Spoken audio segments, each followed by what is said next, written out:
Start with the chart everyone recognizes: clean bars, neat percentages, one open text column that looks useful until you read it twice. The problem is not that SurveyMonkey failed.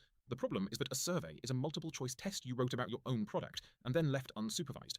You wrote the answer choices, so a customer can only ever pick one of yours. They can never tell you the thing you forgot to put on the list. And with cheap, high-volume panels, you also have to ask who is actually taking it: a real respondent, a professional respondent, a bot, or an AI writing the open text for them. That is the real reason teams look for SurveyMonkey alternatives. They do not just want a different form, they want depth, and they want trust. If the question is why a number moved, and whether a real person is behind the answer, the best SurveyMonkey alternative is user intuition. First, give SurveyMonkey its due. It is genuinely good at the fast, cheap survey.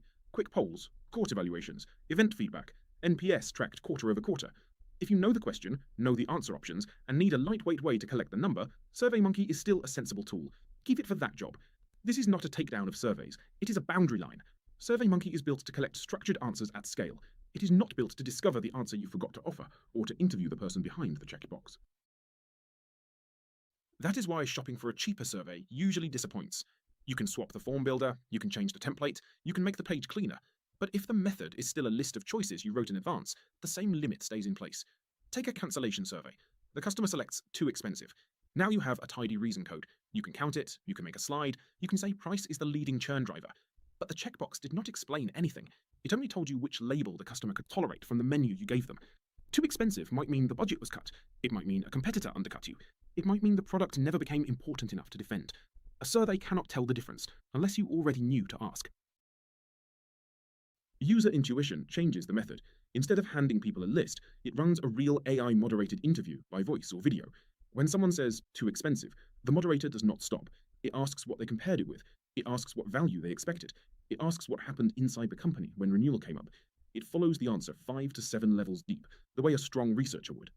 The same format also handles the trust problem. First, the panel is vetted and tracked over time, so identity stays consistent. Nobody is a carpenter one week and an engineer the next. Second, every interview gets per-interview AI screening, transcript analysis plus on-video confirmation that a real, identifiable person is present and engaged. Third, depth is hard to fake across 5 layers of follow-up. A checkbox can be rushed, a coherent interview is harder to manufacture, and the customer is billed only on interviews that clear every check. Studies start at $150. On Pro, interviews are about $25 each. You can start with 3 free interviews, no credit card.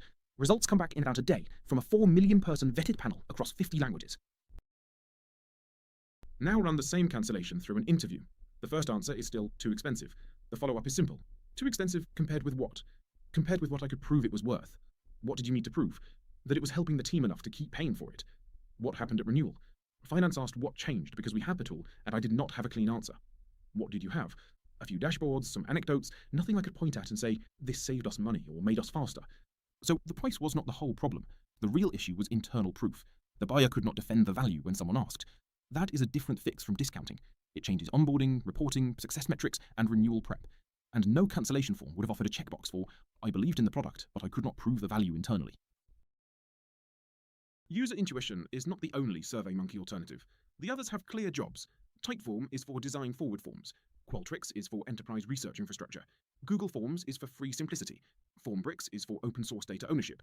Alchemer is for mid-market research flexibility. Jotform is for versatile form building. Those are useful categories. Pick them when the job is a better form, a broader survey system, or a simpler intake workflow. But if the job is to understand the reason behind the number from someone you can trust is real, you need something that does more than collect answers from a list. There is another cost to ordinary surveys. They age badly. A team runs one project for churn, another for onboarding, another for pricing, and each one lands in its own folder. 3 months later, a new question comes up, and everyone starts again, because the old work is hard to reuse. User intuition puts every interview into the customer intelligence hub. The cancellation interviews are still searchable when renewal messaging changes. The onboarding interviews still matter when product is debating activation. The pricing study can be questioned again when sales hears a new objection.